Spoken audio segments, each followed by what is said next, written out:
Hi, I'm Roxy. My parents were always overprotective of me. I'm not exaggerating at all. Just imagine how many times I got upset when none of my classmates came to my birthday party. And it was all because instead of cakes, Coke, and chips, my mom expected my guests to eat healthy fruits and vegetables. Every day, my parents brought me to school and picked me up immediately after classes.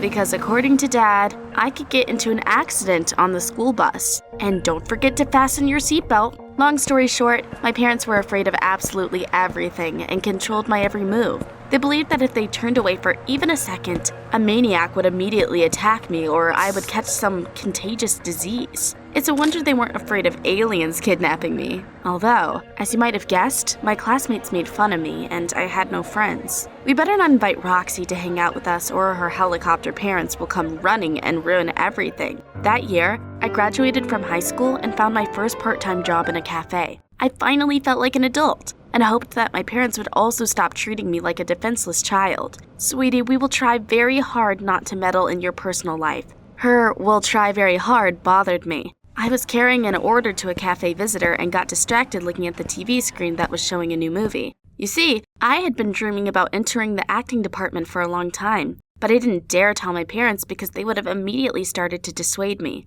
Anyway, I was so caught up in my dreams imagining myself in the place of the actress in the movie that I stumbled and accidentally dropped the entire tray with the order on the visitor. Oops. I'm sorry. I'm so sorry. I grabbed napkins and began to brush the spaghetti off the man's jacket. I was hoping he would forgive my clumsiness. I really hadn't done it on purpose. Could happen to anyone. But he got up, frowned, and began to complain. And then, out of the corner of my eye, I noticed a man at the far table putting down his newspaper. I saw his face, and it turned out to be my dad. He approached the visitor and began to defend me. "What are you grumbling about here?" She apologized, and "Your jacket didn't get any worse from it." The man gaped in surprise. However, he wasn't the only one. I hadn't expected to see my dad at work either. I took him aside and sternly asked him what he was doing here. Dad lowered his eyes guiltily and confessed that he and Mom sometimes came to the cafe in secret and watched over me so that no one would hurt me. I was terribly angry with my parents. They hadn't even tried to keep their promise and leave me alone. At home, I found a gift with a note of apology from them. What I saw in the box was the last straw for me. There was a doll and a pretty dress lying there. I realized that Mom and Dad would do everything so that I wouldn't grow up and stay their little girl. I've had enough. I'm moving out.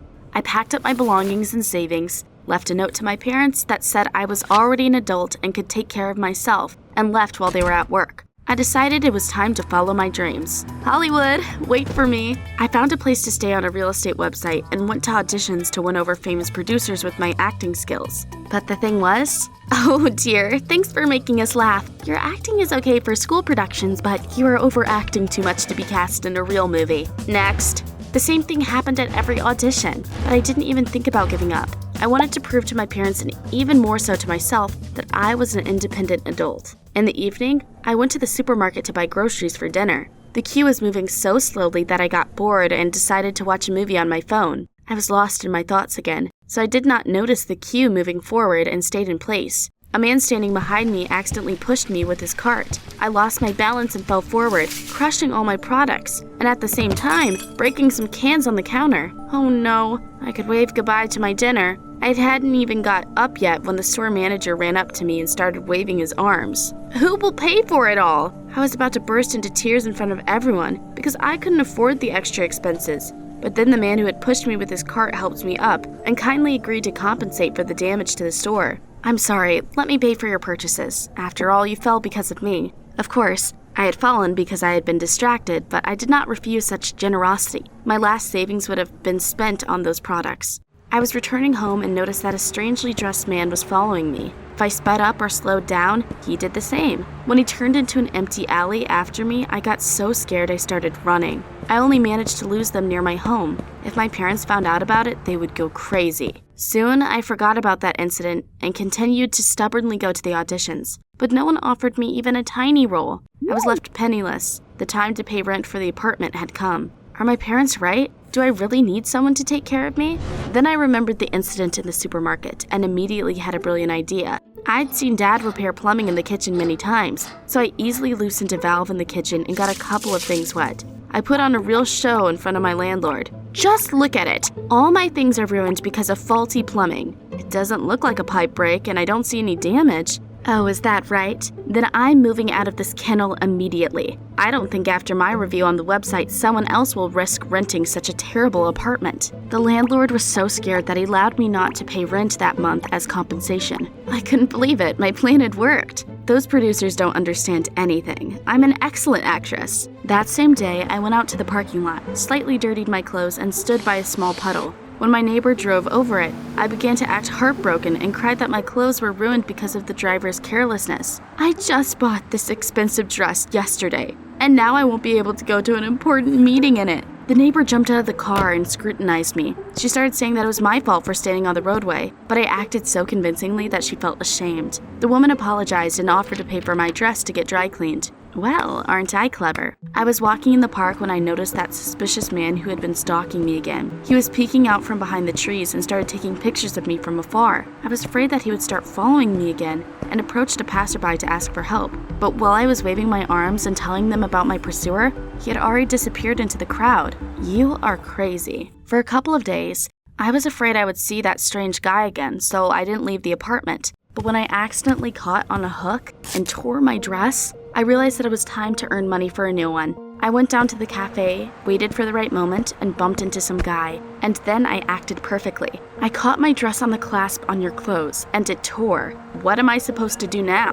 But instead of taking out his wallet, the guy suddenly laughed. Your dress was already torn. You're a bad actress, but if you want to learn cool tricks and become convincing, let's go for a walk. I was so stunned. The guy had seen through my plan but wasn't even angry. Of course, his words intrigued me, and I agreed to take a walk in the park. The guy introduced himself as Nick and said that he was the creator of an agency for solving unusual problems. I'd never heard of it, but Nick explained that he and his team helped those who were in awkward situations. I still don't understand anything. You'll see for yourself. I hadn't noticed that while we talked, we had reached an inconspicuous building without any sign on it. Nick suggested I come into their office. At first, I thought it was a joke and we had come to some madhouse. The office was in complete chaos. A girl was sitting at a table and talking to someone on the phone in an old woman's voice. A man was gluing a mustache to his face and pulling on a wig. Another man was making faces at the mirror while looking at some paper.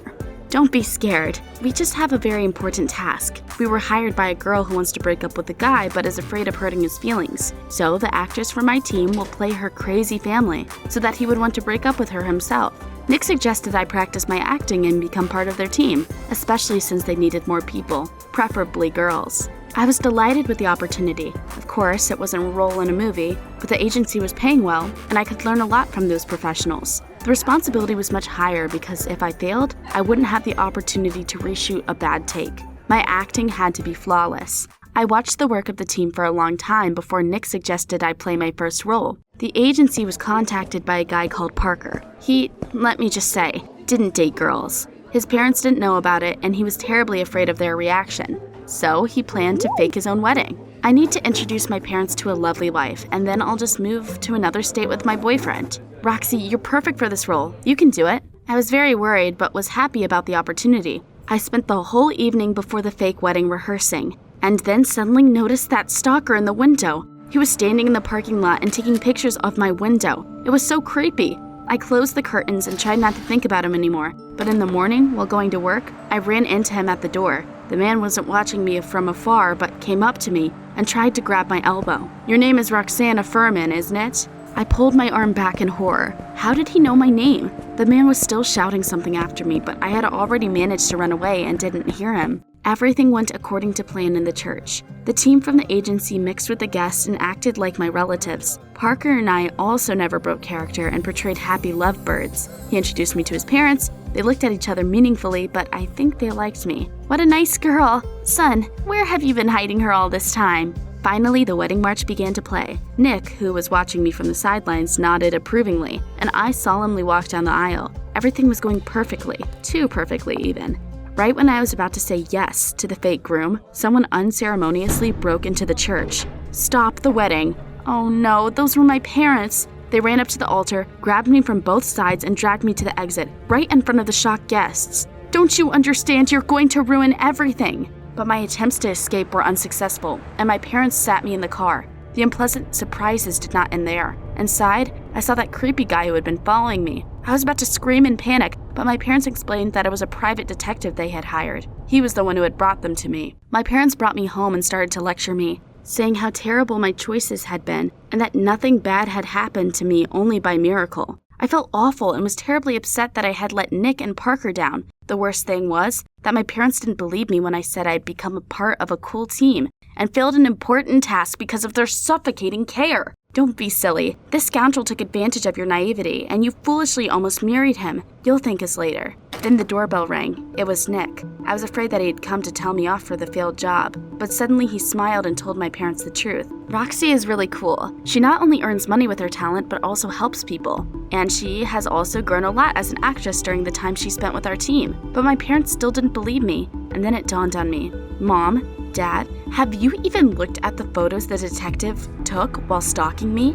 Or the videos? My parents looked at each other in surprise and began looking through the detective's materials. It dawned on me that, at first, I really had acted like a child hoping to get everything at once and deceiving others for easy money. However, I had then learned to be responsible and independent, but my parents agreed that such an experience was necessary for me and finally sincerely promised not to interfere in my life. Since everything is clear now, are you ready to keep working with us? Do you even have to ask? Of course I'm ready. But isn't Parker angry that everything turned out like this? Nick said that everything had turned out even better than they had hoped. It turned out that his parents had been suspicious of the sudden wedding and the too young bride, so they had been only too glad that the wedding had failed. Parker told him his little secret and set off to travel around Australia with a light heart. As for me, I returned to the agency and eventually gave back the money to everyone I had deceived.